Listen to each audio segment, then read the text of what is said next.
Halo Mas Alfi, Salam kenal. salam kenal Mas Alfi. Gimana kabarnya Mas Alfi? Sehat Mas? Alhamdulillah sehat. Wah sebelumnya makasih banget nih Mas udah menyempatkan waktunya nih buat live IG bareng saya Mas Alfi. Ya, Iya. Oke, jadi malam hari ini Mas kita ngobrol santai aja Mas Alfi. Jadi kita ngobrol-ngobrol santai bareng teman-teman juga yang hari ini ikut live IG dengan kita ya. Jadi mungkin saya perkenalkan diri dulu. Kebetulan beliau Mas Alfi ya, beliau founder sekaligus CEO dari Investabook ya. Jadi teman-teman ya. silakan baik dari teman-teman di investor bisa follow IG beliau karena kita melihat postingan beliau ini sangat bagus-bagus ya memberikan edukasi buat kita jadi supaya kita lebih paham lagi akan investasi. Ya oke, mungkin langsung aja nih Mas Alfi. Untuk Ya. awalnya mungkin boleh dong Mas ceritakan sedikit nih tentang background Mas Alfi sendiri Mas. Oke. Jadi saya tuh sebenarnya nggak punya background finance, mas. Kuliah tuh di Hmm. apa sosiologi gitu ya.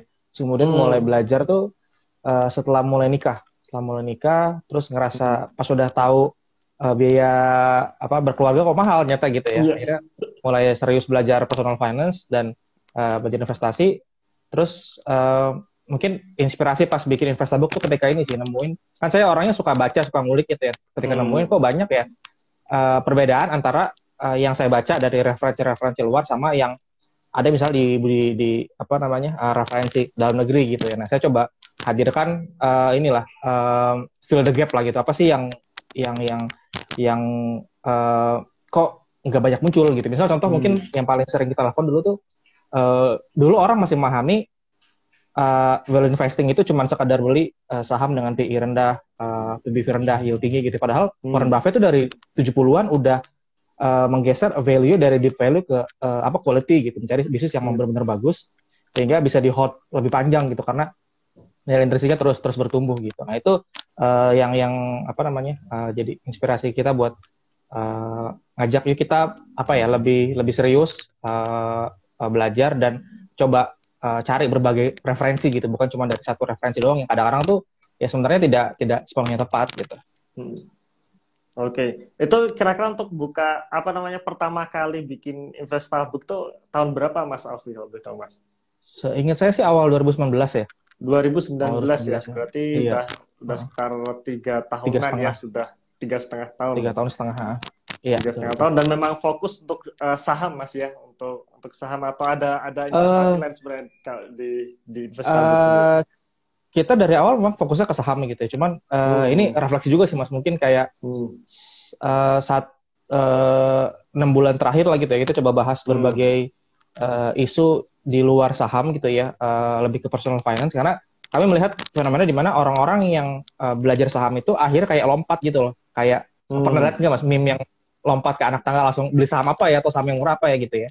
Yang ternyata Iya. sebenarnya mindset dia soal kekayaan itu masih belum oke gitu. Apa namanya soal saving rate, soal spending itu dia juga nyata belum belum belum benar-benar paham gitu. Nah, Hmm. kita coba untuk mulai masuk juga ke yang lebih basic ya sebelum investing tuh personal finance-nya juga harus kuat gitu. Nah, itu kita coba mulai seimbangkan lah, mulai ada juga bahasan-bahasan soal personal finance meskipun tetap dengan gaya kita yang eh, kayak analis kan kalau udah Hmm.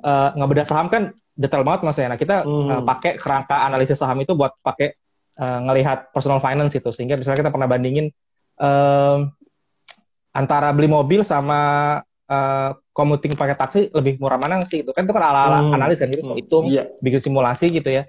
Nah itu yang coba kita mulai share juga gitu di Investabook.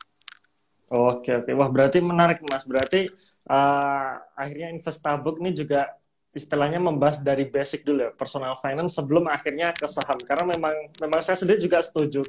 Ketika kita beli saham ini sebenarnya saham ini kan pasti punya tingkat risiko yang lebih tinggi. Nah, kadang-kadang orang belum Betul siap betul tuh di betul betul. awal-awalnya bagaimana dia mempersiapkan apa namanya mempersiapkan cash dan sebagainya seperti itu ya. Seperti yang di postingan Investabook terakhir tuh harus punya Betul, cash betul, betul. sekian dan sekian. Betul, betul, Itu betul. menarik sekali nih Mas.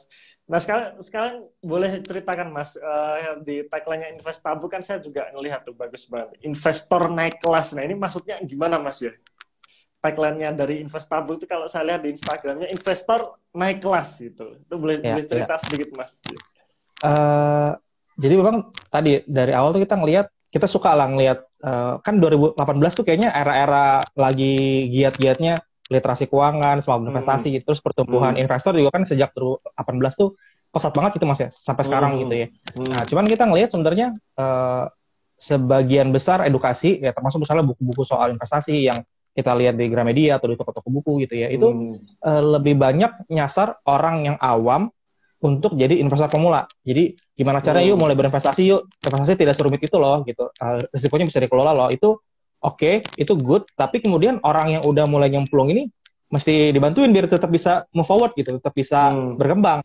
Nah, kita Hmm. ngerasa di situ investor bisa kasih value karena saya apa namanya banyak ngulik referensi-referensi dari luar. Saya jadi ngerasa oh ini kayaknya bisa nih di-share juga nih ke audiens di Indonesia gitu ya. Saya baca Hmm. surat-suratnya Warren Buffett gitu kan, terus Hmm. kayak wah ini menarik nih insight-insightnya Buffett, karena orang seringkali kan ngutip Buffett tapi nggak pernah baca Hmm. langsung gitu mas, apa yang ditulis sama Hmm. Buffett secara utuh kan. Nah itu kita coba bahas gitu.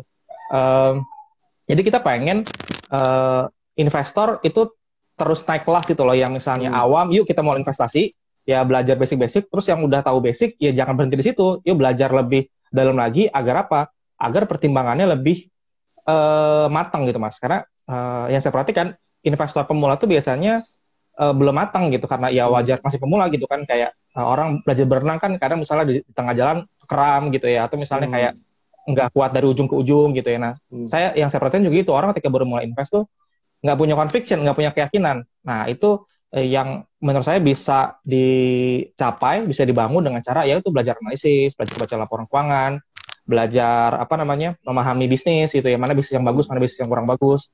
Di situ baru kita bisa punya keyakinan mau invest jangka panjang gitu, karena ya ngerti rasio aja nggak cukup gitu, kita harus tahu Hmm. cerita di balik rasio itu untuk bisa punya keyakinan ini emang oke nih buat kita hold lama gitu. Oke, oke, menarik Mas. Jadi memang istilahnya investor sendiri pun istilahnya bisa bisa ngupgrade gitu ya, bisa bisa Betul. mengupgrade. Karena memang saya setuju, saya ingat beberapa tahun terakhir katakan sejak ya dikatakan Mas Alfi sejak 2018 ini memang banyak sekali kampanye untuk investasi gitu ya. Apalagi kita Betul, dulu betul. pernah pernah ingat apa tagline yuk nabung saham itu kan. Betul, betul, betul. Itu Betul kan itu viral memang banget, betul, ya betul. viral banget dan membuat orang-orang akhirnya dia mengenal saham. Cuman habis itu Hmm. nggak selesai nih gitu, nggak selesai sampai di situ aja. Ketika orang udah buka rekening beli saham, nah kadang kan bingung dia harus harus ngapain. Oke, banyak Hmm. literasi mengenai tahap-tahap awal itu basic. Cuman habis itu kan nggak berhenti dari situ juga ya, harus harus lebih lebih ditingkatkan lagi dengan pelajari lebih dalam. Menarik Mas, dan saya setuju nih Mas Alfi. Jadi intinya buat kita teman-teman sekalian yang ikut nonton nonton live kami pada malam hari ini, selalu upgrade diri gitu Mas ya, istilahnya jangan Betul, berhenti betul. belajar Mas. Nah selanjutnya nih Mas Alfi, ini yang sedang hot-hotnya nih ya, kalau kita ngelihat mengenai suku bunga The Fed yang naik nih ya. Jadi langsung kita Betul, masuk betul. ke materi inti ya. Jadi minggu kemarin kan akhirnya The Fed menaikkan lagi suku Betul, betul. bunganya 175 basis point. Dan ternyata di minggu ini Bank Indonesia tidak naikin tuh, jadi tetap di level bunga 3,5% gitu, suku bunga BI acuan kita gitu. Nah ini kan membuat pasar ini agak bergejolak gitu ya. Nah ini kira-kira gimana nih Mas Alfi pandangannya nih Mas? Oke. Eh, jadi saya pengen ngasih kerangka dulu gitu. Ini kan kita ngomong suku bunga berarti ngomongin makro Mas ya. Iya betul betul. Kan pendekatan untuk analisis, untuk ambil keputusan investasi kan salah satunya ada yang top down, ada yang bottom up kan. Top down berarti dari makro dulu ke industri baru ke perusahaan, yang bottom up sebaliknya dari perusahaan dulu, industri baru ke makro. Nah, saya pengen sharing dulu gitu ya pandangan saya terkait dua hal ini. Kan itu seringkali kan kayak sama kayak inilah fundamental teknikal gitu ya, sama kayak growth value itu kan kayak suka diperdebatkan. Cuman seringkali orang yang berdebat tuh nggak bisa mendudukan kepada definisi yang tepat, yang bisa benar-benar jelas apa sih bedanya gitu. Nah, saya merasa dua hal ini, top down sama bottom up approach, itu sebenarnya perbedaan ada di urutan analisis, Mas. Nah, sayangnya saya perhatikan biasnya investor atau analis yang pakai top down itu seringkali analisisnya cuma makro industri, nggak sampai ke perusahaan nemuin mana sih winning company di industri yang lagi sunrise misalnya gitu. Sedangkan orang yang pakai bottom up ya itu seringkali nggak sampai ke makro. Nah, saya personally itu bottom up mas. Jadi saya nyari perusahaannya dulu, cuman saya terus sampai ke makro. Jadi walaupun saya bottom up, saya percaya makro itu matters gitu. Meskipun urutannya belakangan. Jadi itu soal urutan aja, kita mau lihat yang mana dulu. Jadi ini karena kita bahas makro, teman-teman perlu dapat konteks kalau saya itu jarang ngelihat makro sebagai acuan keputusan investasi gitu. Cuman dia jadi tambahan analisis lah. Jadi salah satu hal yang saya lihat ketika ngelihat perusahaan gitu. Nah, terkait dengan peningkatan suku bunga, ya mungkin juga kita mulai dari basic dulu. Suku bunga ini kan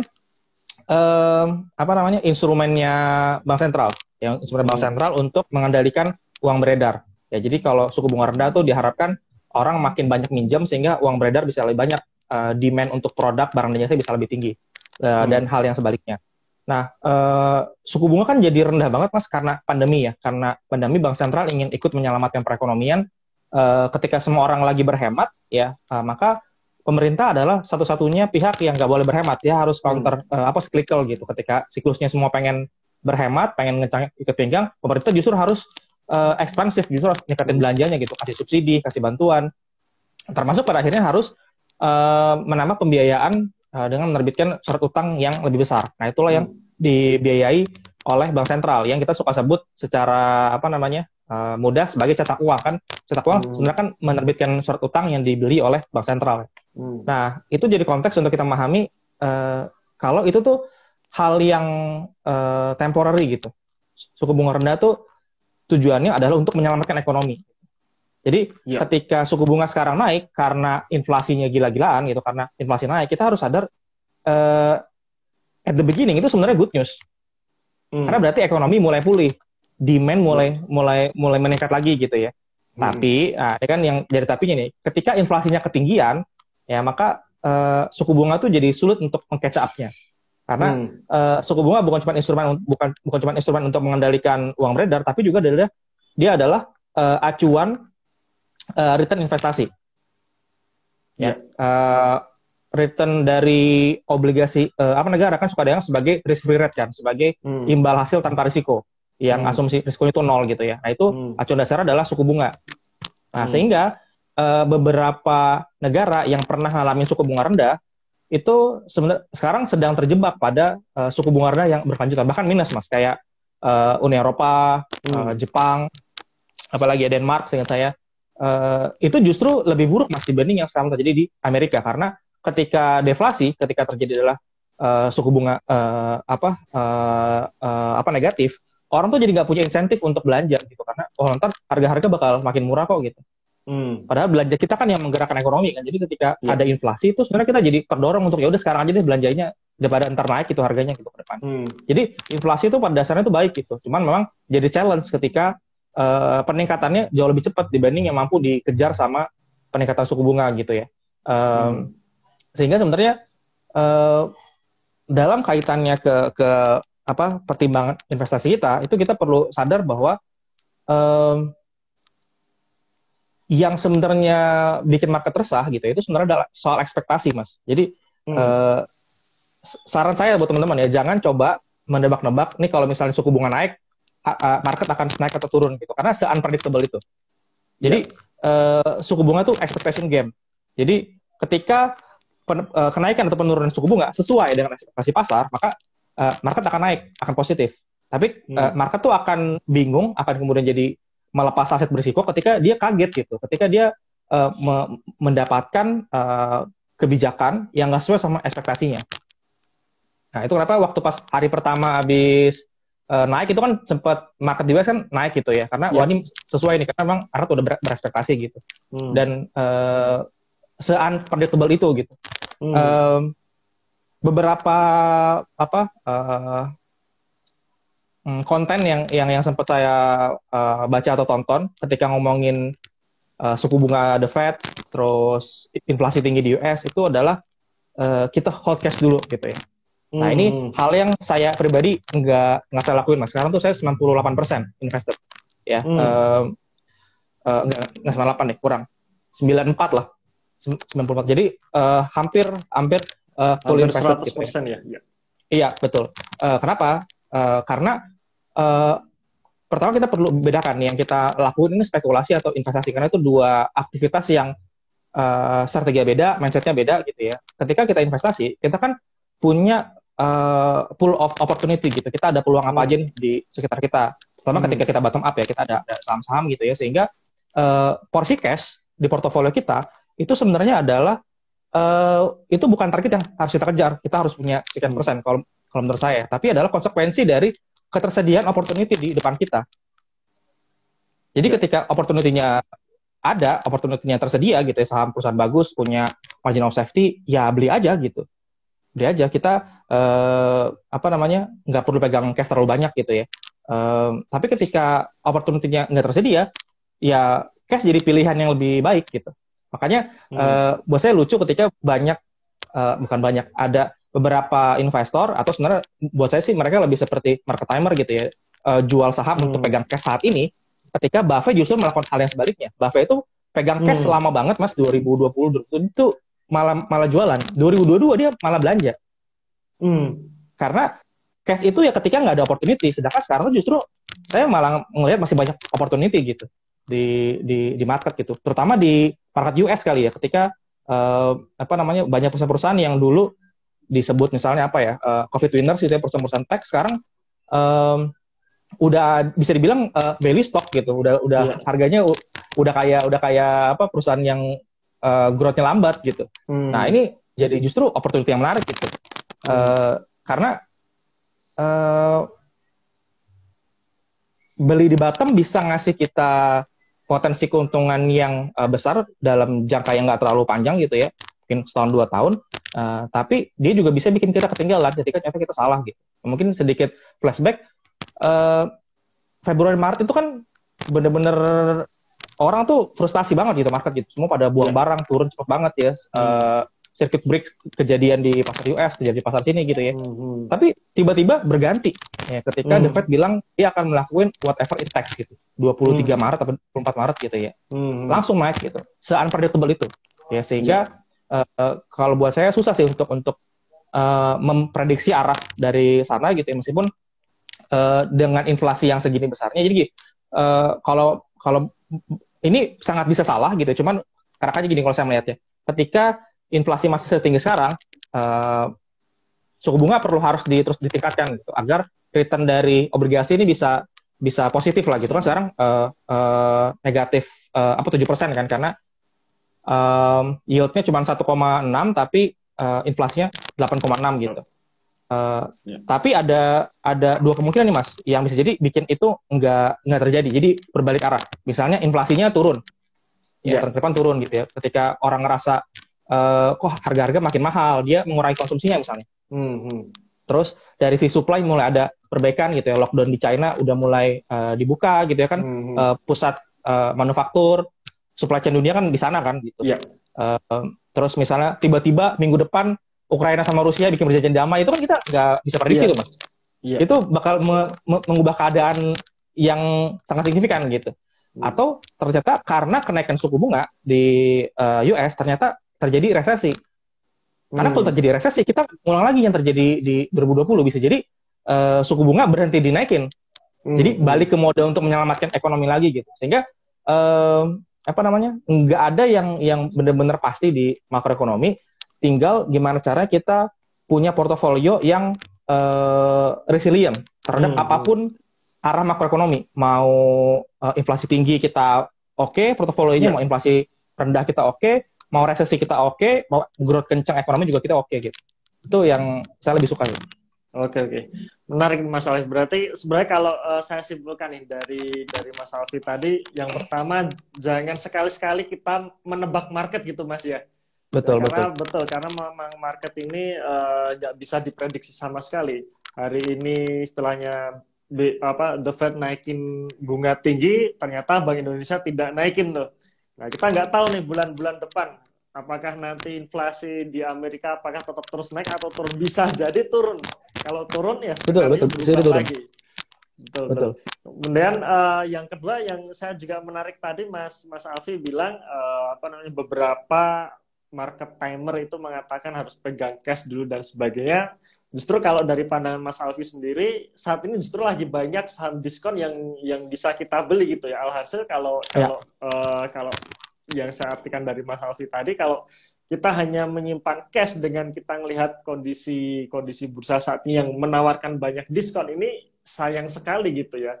betul, betul. Mas Alfi tadi juga menceritakan Warren Buffett sendiri menyimpan cash lama dari 2020 sampai 2021 baru belanja di tahun ini. Tapi justru kita malah melakukan hal yang sebaliknya gitu Mas ya. Kita jual saham menyimpan cash gitu saat harganya lagi murah-murahnya gitu.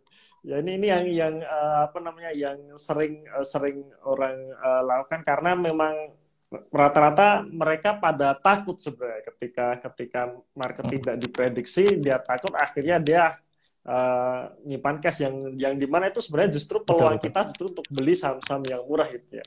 Nah ini menyambung Betul. Mas Alfi karena Mas Alfi tadi bilang sekarang ini lagi banyak nih apa namanya saham-saham yang lagi murah. Nah kira-kira nih Mas Alfi kalau boleh boleh tahu nih kira-kira sektor yang oke nih untuk dilirik di saat kondisi inflasi dan suku bunga naik seperti ini kira-kira apa nih Mas Alfi? Oke, saya tuh tipe investor yang tadi kan bottom up gitu yang lihat dari opportunity Ya. gitu ya. Dan saya tuh sebenarnya ini Mas, sektor agnostik sama market cap agnostik. Jadi sektor agnostik saya melihat semua sektor untuk cari opportunity dan juga melihat semua level market cap gitu. Jadi big cap ada, small cap ada, mid cap ada gitu ya. Saya lebih suka mungkin sharing karakteristik kali ya. Karena gini, tadi kita baru ngomongin soal dampaknya dia ke ekspektasi terhadap return. Karena ketika suku bunga naik gitu ya, ekspektasi apa namanya return dari investasi yang nggak berisiko tinggi gitu, sehingga appetite untuk ngambil risiko di saham gitu ya itu jadi lebih rendah. Itu yang bikin market nggak mau bayar lebih mahal, sehingga dia terjadi adjustment kan di pasar saham. Nah, sebenarnya dampak lain adalah dampak ke bisnis real, Mas, dari suku bunga. Ya, ketika apa namanya ada kuantitatif tightening, uang beredar coba ditahan, itu kan naikin biaya, Mas, buat berbisnis, Mas. Biaya bahan baku, biaya gaji, ya, biaya apalagi biaya bunga kalau misalnya kita ambil pinjaman gitu ya. Sehingga carilah bisnis ya yang mampu menangani peningkatan biaya. Ya, misalnya dia punya pricing power atau manajemennya jago efisiensi atau dia nggak punya utang. Ini kan keamanan di semua level kenaikan biaya ini, kenaikan COGS, kenaikan biaya operasional, kenaikan beban keuangan gitu ya. Ketika kita mau bisnis yang punya pricing power, dia bisa naikin harga. Ketika bahan baku naik, dia bisa terusin ke konsumen. Manajemennya jago efisiensi. Ada Mas, saya pernah lihat perusahaan yang dia tuh 2020 salesnya turun berapa ya, 15%, tapi margin laba bersihnya sama, Mas, kayak 2019. Jadi penurunan penjualan itu bisa dikompensat ke biaya operasional yang lebih efisien gitu. Itu buat saya luar biasa sih, karena susah gitu untuk mencapai hal seperti itu. Karena bisnis rugi di pandemi, habis labanya berkurang tuh normal. Sehingga kalau yang bisa tetap resilient tuh keren banget gitu manajemennya. Itu bisa dilihat tuh yang kayak gitu. Atau yang ketiga, yang punya utang, yang nggak punya utang sama sekali atau yang punya utang dikit. Karena biaya bunga naik kan ketika suku bunga itu naik gitu, sehingga apapun sektornya ketika ada tiga karakteristik ini itu sebenarnya potensial gitu.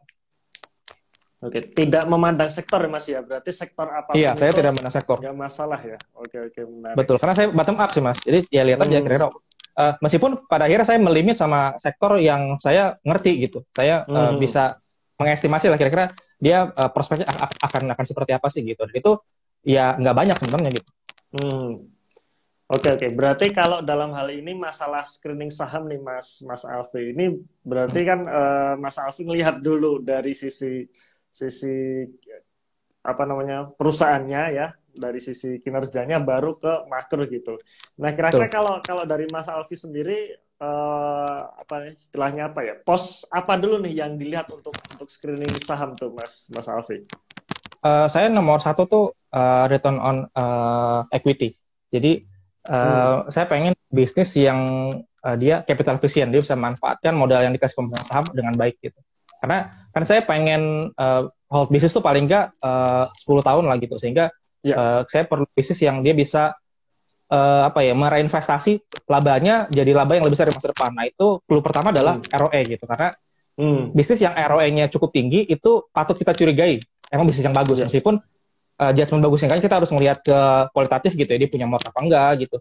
Manajemennya gimana. Cuman itu udah jadi clue yang oke lah. Jadi ketika ada bisnis yang saya lihat misalnya 10 tahun ke belakang nih ROE-nya nggak pernah di atas 10% nih gitu, ya udah coret aja gitu. Kayak tidak worth untuk dilihat lebih detail gitu. Tapi biasanya ketika udah di atas 10% saya udah mulai lihat-lihat tuh, ini ada nggak hal yang spesial gitu. Meskipun ketika ngomongin keputusan beli, biasanya lebih karena yang kualitatif, Mas. Jadi saya udah paham bisnisnya gimana, paham playbooknya gimana, strategi dia gimana, dan gimana strategi atau playbook itu bisa bikin dia punya kinerja yang melebihi peersnya gitu. Jadi saya suka beli base company di berbagai sektor gitu ya. Dan seringkali itu bukan big cap, Mas. Kadang-kadang tuh small cap, mid cap tuh karena dia misal beroperasi di niche industri, justru bisa jadi dia jadi market leader, cuman karena industrinya niche kecil, jadi ya masih small cap atau mid cap hitungannya gitu. Belum terlihat institusi, maksudnya belum dilirik. Betul. Jadi gitu secara valuasi juga bisa lebih enak gitu akumnya gitu, karena susahnya strategi kayak saya ini kan gini, Mas, seringkali perusahaan bagus itu ya udah diekspektasi bahkan terlalu bagus sama market gitu. Jadi ada perusahaan bagus nih. Misalnya perusahaan bagus sehingga dia layak di harga 10, cuman market harganya 20 gitu. Kan jadi nggak menarik juga buat pilihan investasi gitu. Sehingga saya tuh ngerasa sweet spotnya justru adalah di bisnis-bisnis yang nggak populer atau nggak common niche gitu. Atau secara market cap biasanya memang yang small sama mid gitu. Atau yang memang lagi nggak populer nih. Kayak biasanya kalau ada bad news apa tuh saya suka perhatiin nih kira-kira ada nggak ya yang dibuang berlebihan gitu ketika bisnisnya ada gitu. Karena kan seringkali gitu kan dampak ke sektor itu dampak buruk ke sebuah sektor karena misalnya makro gitu ya, itu tidak berdampak sama ke tiap perusahaan. Jadi ada yang kena parah banget, ada yang kena nggak terlalu parah gitu ya. Itu saya suka tuh buat cari yang ketika ada bad news dia nggak terlalu parah kena dampaknya di sektor tersebut gitu.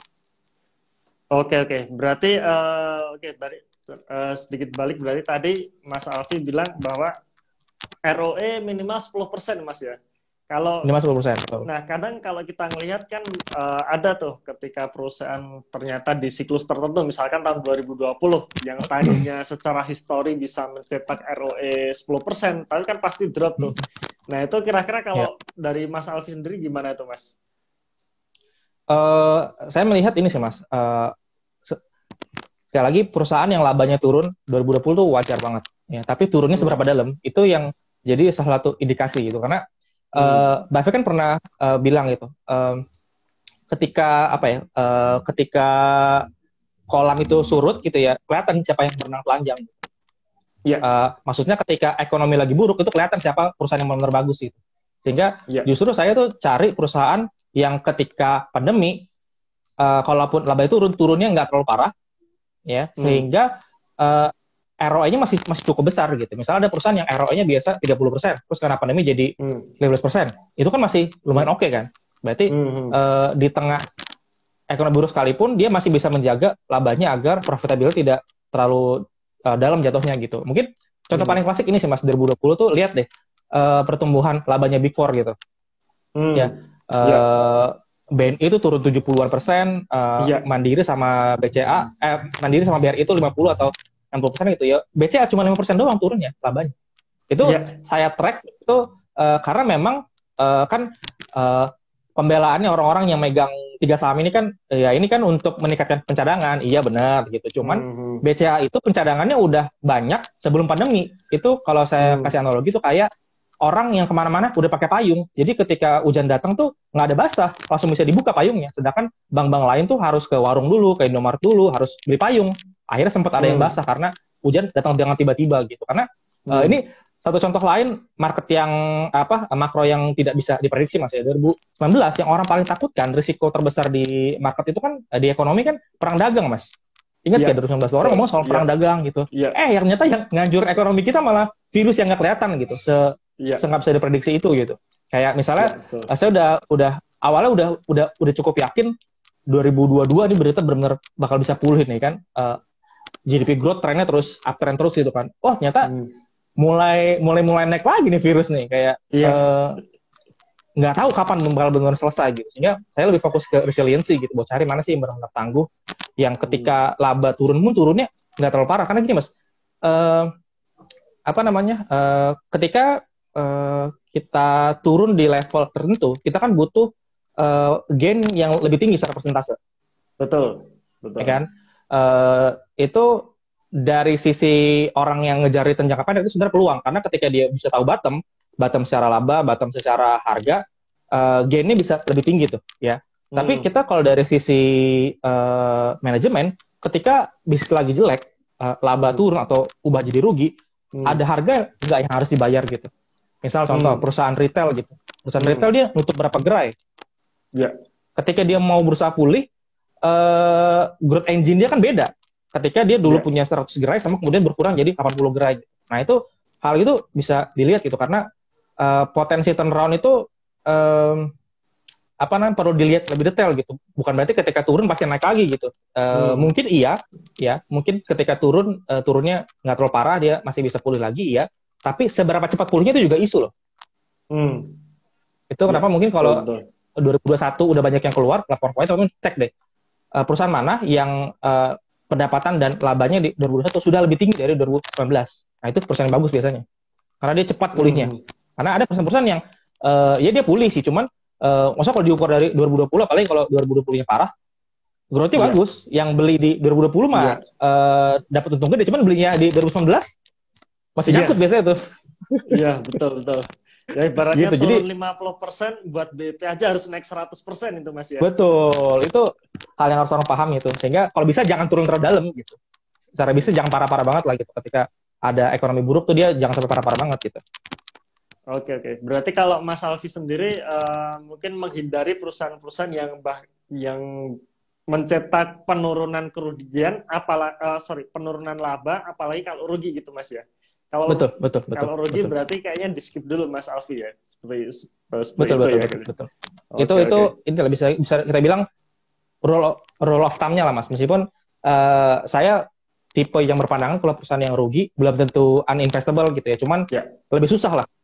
Lebih susah buat nemuin alasan beli ketika perusahaan tuh masih rugi gitu. Misalnya contoh, saya sedikit sharing tuh waktu pas IPO Bukalapak sama GoTo tuh, melihat sekilas tuh udah yakin harganya kemahalan gitu. Cuman tetap iseng aja analisis gitu ya. Terus saya sempat pelajari dulu Alibaba, Shopee gitu ya, buat tahu benchmark kira-kira kalau e-commerce tuh bisa profitable tuh dengan cara seperti apa ya gitu. Ternyata memang butuh waktu yang cukup lama ketika coba, karena kan nih kalau perusahaan masih rugi, berarti kan syarat dia buat bisa profit kan dia harus bisa menumbuhkan revenue lebih cepat dibanding pertumbuhan expense-nya. Ya kan? Betul. Nah, sehingga kita perlu lihat tuh kira-kira driver untuk revenue-nya apa, driver untuk expense growth-nya apa gitu. Nah, pas saya coba estimasi memang lama sih. Mungkin lebih cepat Bukalapak ya. Bukalapak tuh saya ekspektasi 2024 dia udah bisa profit, meskipun kemarin udah profit ya karena BBHI gitu. Nah, GoTo nih kayaknya kalau estimasi saya tuh 2028 baru dia bisa profitable mas. Karena expense-nya tuh gede banget. Jadi bisa, tapi susah sih mas, susah ke saya. Jadi ketika ada perusahaan yang labanya berkelanjutan, valuasinya nggak terlalu mahal, ya kenapa harus ada perusahaan rugi gitu. Jadi opportunity cost-nya nggak masuk lagi. Biasanya.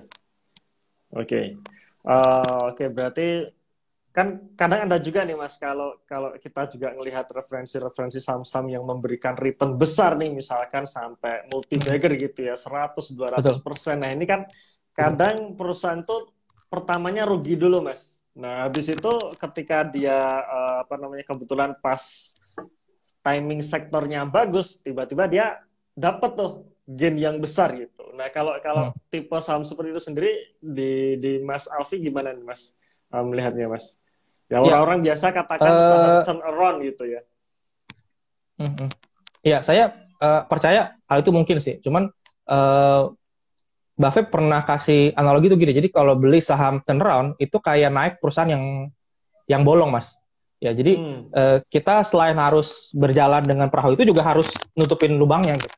Ya sehingga mungkin ini berangkat karena saya tuh investor yang cukup konservatif gitu ya. Saya ngerasa banyak potensi turnaround itu nggak sepadan nggak sepadan. Dalam arti dia mungkin turnaround, ya mungkin juga gagal gitu.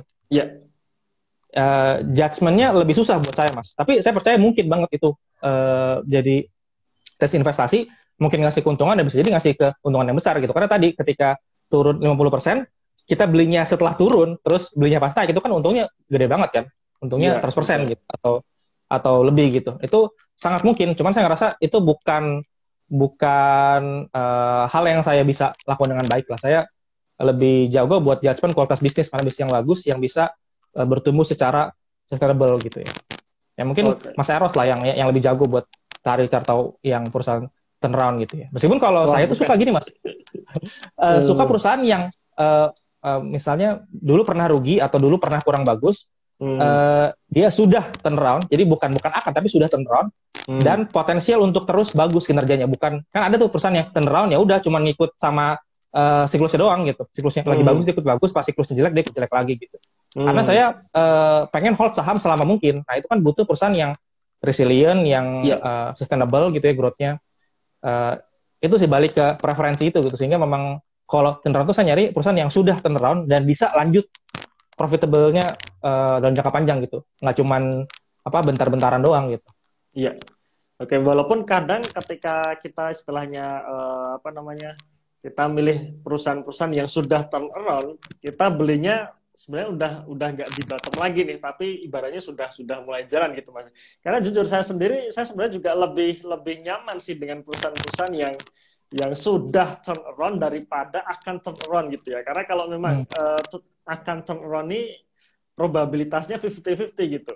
Ya kalau berhasil memang memberikan cuan yang gede gitu. Tapi kalau ternyata gagal, ya akhirnya makin nyungsep lagi gitu kan. Akhirnya ya betul. Tinggal kita nilai nih apakah worth it nggak dengan tingkat risiko yang seperti itu, kemudian dengan risk profile kita terutama gitu ya. Betul. Ya saya sendiri juga lebih nyaman sebenarnya kalau kita pilih saham yang sudah turn around, walaupun sih sebenarnya nanti kita belinya nggak di bawah gitu, karena kadang ketika perusahaan sudah berhasil melakukan turn around-nya ini biasanya memang harga sahamnya naik dulu gitu, udah naik dulu gitu, udah nggak bisa murah lagi nih. Oke. Nah berarti kalau melanjutkan tadi nih Mas Alfi, yang tadi Mas bilang kan lebih senang bisnis yang profitabilitasnya ini konsisten gitu ya ibaratnya ya, selalu bisa mencetak laba setiap tahun daripada hanya mengikuti siklus saja. Kalau siklusnya baik dia labanya tiba-tiba melonjak, tapi habis itu siklus selesai dia turun gitu. Nah berarti kalau bisa diartikan kan sekarang yang istilahnya sedang hype di awal tahun kemarin ya, itu kan saham batubara nih Mas Alfi nih. Nah berarti kalau saham batubara sendiri, kalau pandangan Mas Alfi kira-kira gimana? Menarik atau enggak nih itu? Karena kalau batubara sendiri kan sudah pasti nih saham siklus ini kan, yang ketika siklusnya bagus, harga batubara sedang bagus, pasti profitnya gede banget tuh. Tapi setelah itu, ya setelah siklusnya selesai, ya kinerjanya turun, harga sahamnya kan biasanya ikut turun gitu. Itu gimana pandangan Mas Alfi? Oke. Ini kita perlu bahas dulu siklus itu dampaknya ke harga saham dan ke fundamentalnya ya. Itu karena kalau misalnya teman-teman cek misalnya PTBL itu 2015 itu harga batubara ancur-ancuran, ROE-nya masih berapa? 18%. Iya. PTBA. Masih untung dia. Saya punya PTBA, Mas. Tapi tesis saya bukan seperti kebanyakan investor yang pegang call. Saya enggak. Saya mempertimbangkan siklus sebagai opportunity cost gitu. Karena kalau nggak beli sekarang kapan lagi gitu ya. Tapi saya berharap ini tentu aja masih akan sangat mungkin diuji sama waktu ya. Cuman saya berharap ketika nanti siklus turun ya, misalnya Ukraina sama Rusia damai gitu ya. Produksi batubara di China meningkat gede-gedean gitu. Di India juga misalnya. Itu kan bisa jadi meningkatkan supply, bikin harga batubara acuan tidak setinggi sekarang gitu ya. Iya. Itu mungkin sebagian orang akan mulai take profit, bahkan mungkin di level sekarang udah pada mulai take profit. Saya berharap saya akan tetap hold PTBA. Kenapa? Karena saya invest di PTBA tuh dua hal. Pertama soal low cost-nya dia bisa memproduksi sangat efisien gitu, sehingga PTBA jualan di harga DMO aja udah untung gede gitu. ROE-nya udah bisa di atas 20% gitu. Dan dia punya loyal buyer. Jadi Ya. secara model bisnis teman-teman perlu pilih perusahaan batubara ini jualnya ke end buyer atau ke perusahaan trading gitu. Ke perusahaan trading biasanya kan pakai harga spot kan. Jadi memang biasanya ketika siklus lagi naik, harga batubara acuan naik, dampaknya bisa lebih tinggi upside-nya gitu. Tapi ketika sama end buyer, sama PLTU gitu, sama perusahaan listrik luar negeri itu ada kontrak biasanya yang harganya disepakati bersama meskipun biasanya ada dievaluasi per 3 bulan atau per 6 bulan gitu ya. Nah saya expect karena kontribusi batubara dalam bauran energi kita masih besar dan masih akan terus besar. Ya saya tuh estimasi kiamat batubara yang suka dibilang sama CNBC itu baru kejadian 2060-an lah, lupa 2000 berapa ya, 2068. Baru benar-benar nol mas kontribusi batubara di Indonesia. Ya, sehingga kita adalah negara dengan penduduk muda yang tinggi gitu ya, yang akan makin sejahtera, kebutuhan listrik, demand listrik akan meningkat dan kebutuhan pembangkit listrik juga akan terus meningkat gitu. Ini yang bikin pertumbuhan pembangkit listrik dari energi baru terbarukan itu nggak akan cukup untuk memenuhi demand itu, sehingga batubara masih akan diperlukan. Itu yang bikin sebenarnya kalau kita percaya kemandirian energi itu penting, kita percaya kebutuhan listrik di kita akan terus makin tinggi gitu, maka perusahaan yang jadi pemasok utamanya atau pemasok setianya PLN itu akan terus punya pembeli gitu. Ya, karena yang rumit kan yang jadi efek ganda dari siklus turun ketika udahlah harga turun, demand juga turun gitu, volume juga turun gitu. Sehingga dapat efek ganda gitu. Apalagi kalau produksi juga turun gitu karena misalnya cuaca dan segala macam gitu. Sehingga buat saya siklus yang sekarang tuh bonus saja buat tesis PTBA saya gitu. Tapi dia akan terus growing. Bahkan ketika harga batu bara nanti 60 US dollar gitu ya, 70 itu masih akan itu tidak akan jadi tesis jual saya lagi. Tidak akan jadi alasan saya buat menjual gitu. Sehingga ini contoh bagaimana saham yang sama bisa dimiliki oleh investor dengan tesis yang berbeda. Ya, itu apa ya sebaiknya kita jangan ikut-ikutan gitu karena kita mungkin punya tesis yang beda, kita punya alasan yang beda ketika hold saham tertentu gitu. Oke. Berarti sebenarnya yang dimaksud Mas Alfi tadi siklus ini dalam artian siklus ini tidak serta-merta saham di semua sektor tersebut sama gitu Mas ya. Jadi betul. Beda-beda itu. Beda-beda. Dianalisa per masing-masing perusahaannya gitu ya. Dan acuan dari Mas Alfi sendiri tadi bukan masalah siklusnya sedang oke sehingga beli, kemudian ketika siklus sudah selesai mau jualan, bukan itu, tapi memang dari histori maupun kelanjutan dari profitabilitas perusahaan itu sendiri Mas ya. Ya. Oke, menarik nih. Jadi ini bisa buat pembelajaran buat kita semua nih teman-teman sekalian ya. Jadi tidak semua sektor itu dianggap sama gitu. Dalam artian perusahaannya dianggap sama, tapi memang harus kita pilih lagi per masing-masing perusahaan. Oke Mas. Nah, berarti nih Mas kalau boleh tahu nih, tadi kan kata Mas Alfi ketika siklus selesai kan tidak menjadi acuan Mas Alfi untuk menjual gitu. Nah, terus kira-kira acuan untuk Mas Alfi menjual sendiri gimana? Karena kalau kita bilang kita menemukan perusahaan bagus ini katakanlah sudah gitu ya dan harganya murah kita beli gitu. Nah, terus kira-kira kapan Mas Alfi untuk menjual saham gitu? Oke, jadi pertama ketika kita salah analisis ya. Ini sebenarnya hal yang paling common mungkin akan kejadian karena kita kan masih terus belajar ya. Kita masih terus belajar secara cara kita analisis gitu. Dan yang sebenarnya mungkin paling terasa adalah kematangan kita dalam mengendalikan diri karena itu yang paling penting di market gitu. Kita bisa ngasih punya judgement yang rasional gitu, punya judgement yang sesuai faktanya gitu, bukan karena kebawa emosi gitu. Karena itu aspek yang paling susah. Ketika kita salah analisis kita harus mengakui Mas. Nah ini beberapa fenomena yang saya lihat, orang tuh udah tahu di salah analisis ya. Misal contoh, kita udah misal pernah ngasih contoh perusahaan blue chip tuh nggak semua layak di hold lama gitu. Ya, misalnya ASI, misalnya dia punya banyak bidang usaha yang siklusnya beda-beda gitu. Dan itu mempengaruhi dampak kinerja konsolidasi gitu, sehingga 10 tahun terakhir tuh tidak gitu bagus lah growth-nya gitu. terus misalnya Telkom gitu ya, dia tetap akan jadi market leader di industri telco, cuman dia akan kena serang sama apa namanya layanan-layanan OTT gitu, layanan berbasis internet yang nggak perlu invest di infrastruktur gitu. Pokoknya saya pernah bilang pesaing terberatnya Telkomsel ini bukan Indosat, bukan XL gitu, tapi WhatsApp gitu. Karena WhatsApp ini orang jadi nggak perlu ngeluarin buat SMS sama telepon, cuma buat data doang. Jadi tetap bisa berkomunikasi gitu. Belum layanan-layanan OTT yang lain gitu.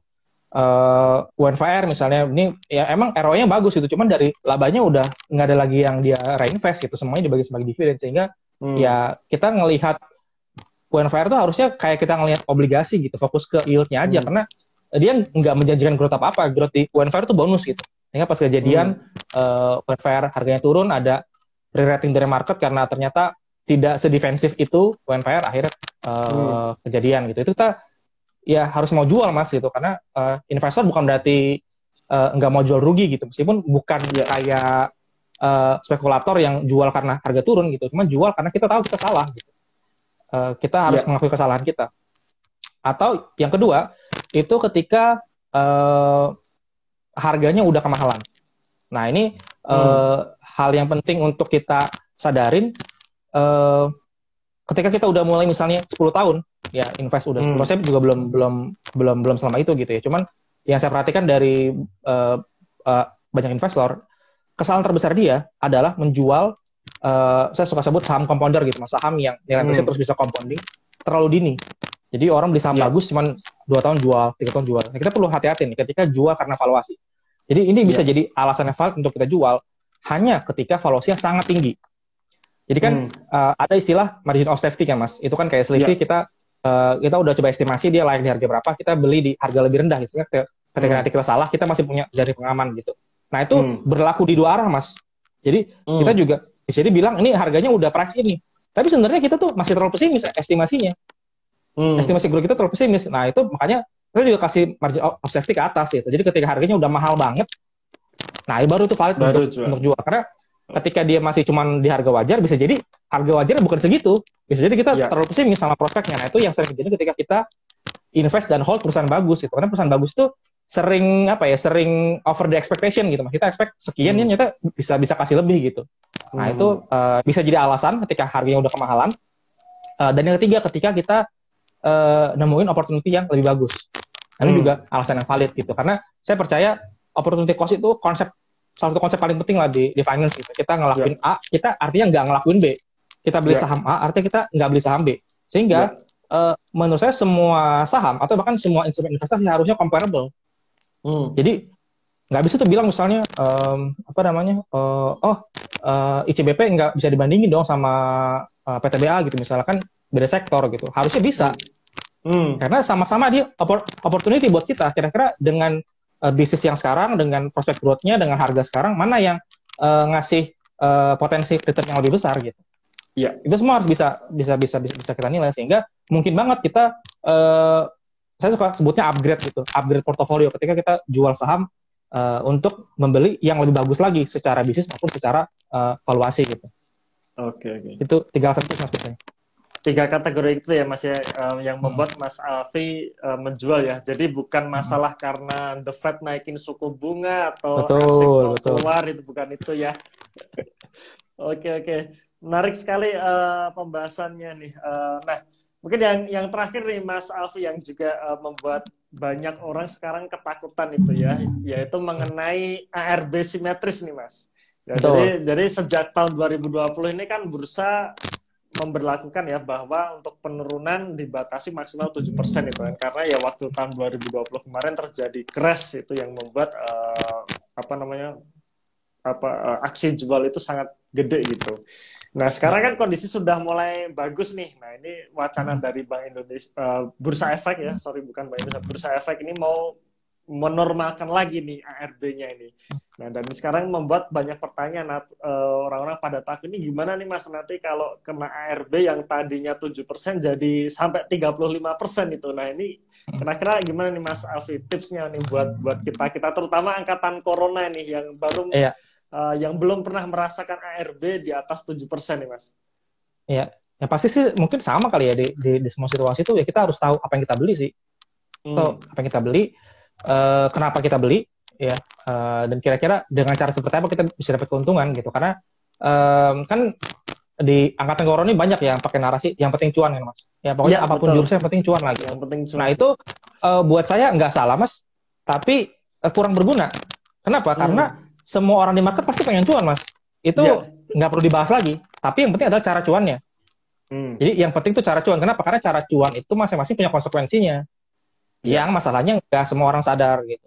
Nah kalau teman-teman mau investasi, ya tentu harus benar-benar yakin, harus punya conviction sama yang dibeli. Artinya apa? Hmm. Analisisnya harus komprehensif, analisisnya harus semuanya harus dilihat gitu. Jangan cuman Hmm. salah satu sisi doang gitu. Sehingga benar-benar punya kepercayaan diri. Karena kan ketika kita udah analisis, kita bikin valuasi, kita kan kayak bikin penilaian kita sendiri gitu Mas. Market Ya. kasih harga sekian, kita kasih harga sekian. Nah, Ya. orang tuh biasanya galau sama penurunan harga karena dia nggak pede sama penilaiannya. Hmm. Dia masih apa namanya? Masih belum sepenuhnya sadar misal market itu semudi dan seirasional itu kadang-kadang gitu. Ya. Itu jadi harus nguatin dulu ke kitanya gitu. Jadi mending absen nggak beli saham dulu deh. Hmm. Ketika kita belum yakin nih saham yang kita sekarang udah punya yang benar-benar layak gitu. Kalau teman-teman hari ini masih ada di posisi seperti itu, bongkar lagi rekap laporan keuangannya, bongkar lagi laporan tahunannya, dibaca, dihayatin, disusun puzzle-puzzlenya, udah yakin baru beli. Karena apa namanya,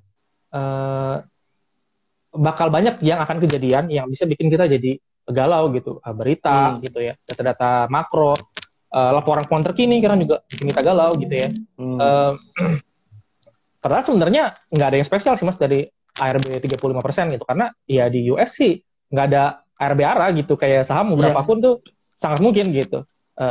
Sehingga walaupun sebenarnya ini buat market yang belum mature kita tuh berguna, karena di marketnya sebenarnya sebagai misalkan trader gitu ya, di mana trader ini kan biasanya mengikuti tren kan, dia mengikuti tren gitu, sehingga memang otoritasnya berusaha untuk mengerem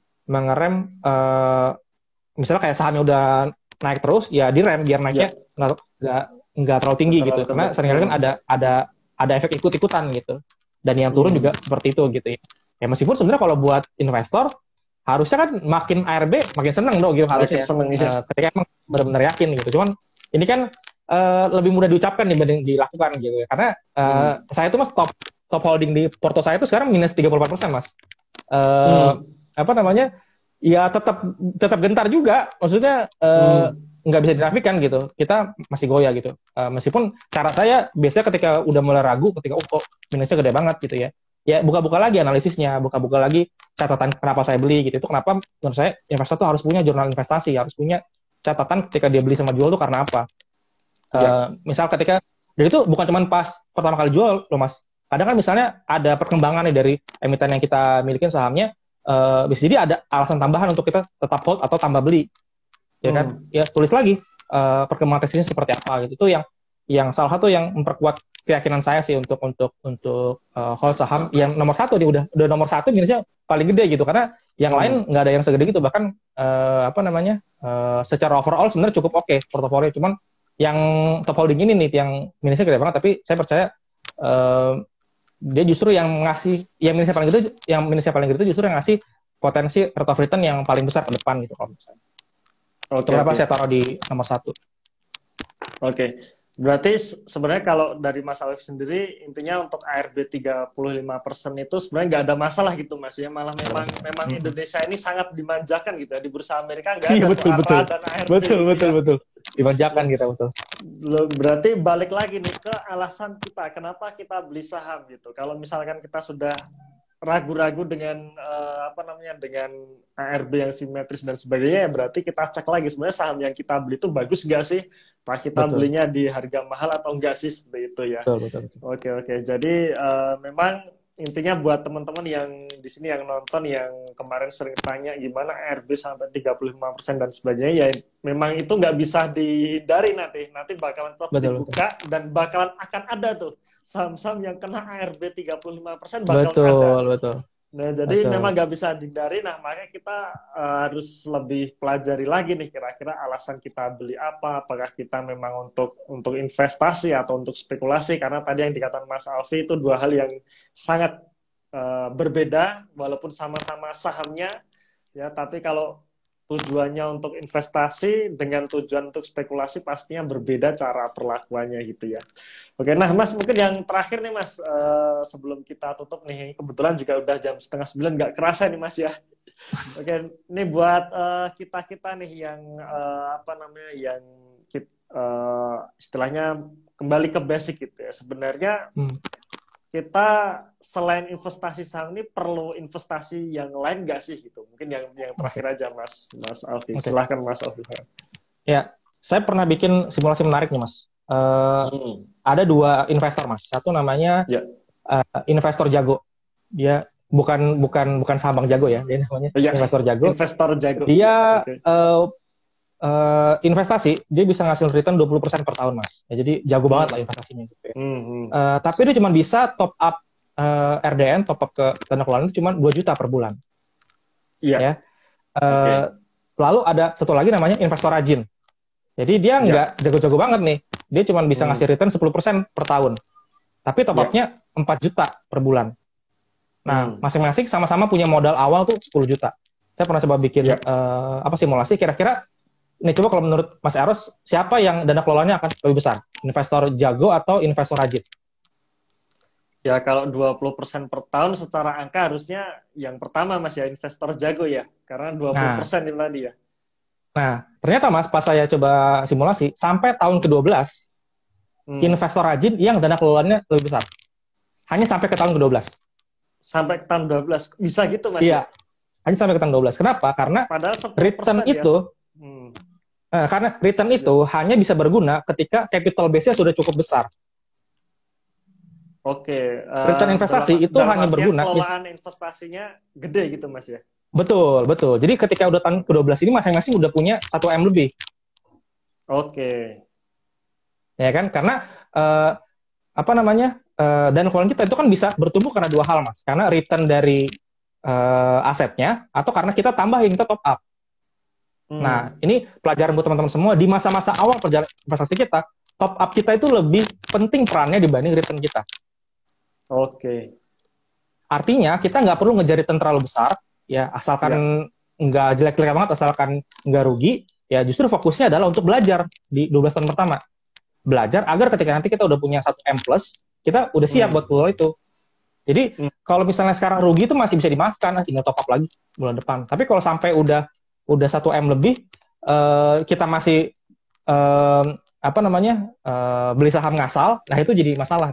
Jadi manfaatkan momen di 12 tahun pertama, ya, atau di 10 tahun pertama lah kalau mau digenepin gitu ya, untuk kita belajar ningkatin skill investasi kita, sambil fokus ke top up kita, fokus ke saving rate kita. Artinya kita juga perlu invest ke skill kita dalam profesi, kita perlu invest ke misalnya pemahaman soal personal finance itu biar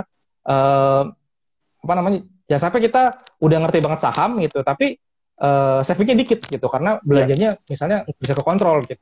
Jadi justru di awal tuh lebih penting untuk punya basic skill di profesi yang bagus sehingga penghasilan bisa terus meningkat gitu ya, dan ngejaga gaya hidup sehingga savingnya bisa tinggi gitu. Nanti ketika udah mungkin rule of thumb-nya 1 M+ sih Mas, baru return itu jadi lebih penting gitu. Jadi sampai ke tahun 12 investor rajin itu yang lebih besar dana kelolanya dibanding investor jago. Oke, berarti maksudnya investor rajin ini adalah dia yang top up atau yang upgrade skill nih Mas? Yang top up dan rajin upgrade skill gitu. Maksudnya karena gini Mas, karena upgrade skill itu kan jangka panjang ya. Maksudnya itu belum akan kelihatan hasilnya gitu. Dan banyak orang sebenarnya karena ngejar return dia mengabaikan sama upgrade skill gitu. Ya, misal karena makanya kan beberapa trader bisa bilang karena dana kelola masih kecil trading dulu lah gitu. Padahal kalau dia 12 tahun trading, ya dia udah punya dana 1 M, nanti dia nggak siap buat kelola dana yang udah besar, yang harusnya udah susah buat di tradingin gitu ketika udah besar, yang udah harus hold-nya udah lebih panjang gitu. Jadi jangan sia-siakan masa awal ini untuk belajar, untuk mengelola dana yang lebih besar di masa depan nanti, sambil belajar juga untuk em, apa namanya punya skill untuk meningkatkan penghasilan dan Ya, menjaga gaya hidup kita biar saving rate-nya bisa tinggi gitu. oke oke. Berarti intinya memang harus rajin saving juga, misalnya rajin saving, rajin Betul, top up, betul. dan juga rajin upgrade skill. Oke, Mas Alfi, terima kasih sekali Mas atas obrolan kita pada malam hari ini. Senang sekali kita Sama-sama bisa Mas Eros. ngobrol malam hari ini. Semoga bisa memberikan manfaat buat yang nonton pada malam hari ini. Jangan lupa follow Instagram The Investor ID maupun follow Instagram Investabook. Ya, baik, terima kasih teman-teman sekalian. Selamat malam, dan saya ucapkan sekali lagi terima kasih pada Mas Alfi yang sudah meluangkan waktunya di malam hari ini. Terima kasih Mas Alfi. Sama-sama Mas Eros. Ya, Sehat-sehat Mas. saya sehat-sehat Mas. Sampai jumpa di pertemuan berikutnya Mas. Thank you Siap. Mas. Ya.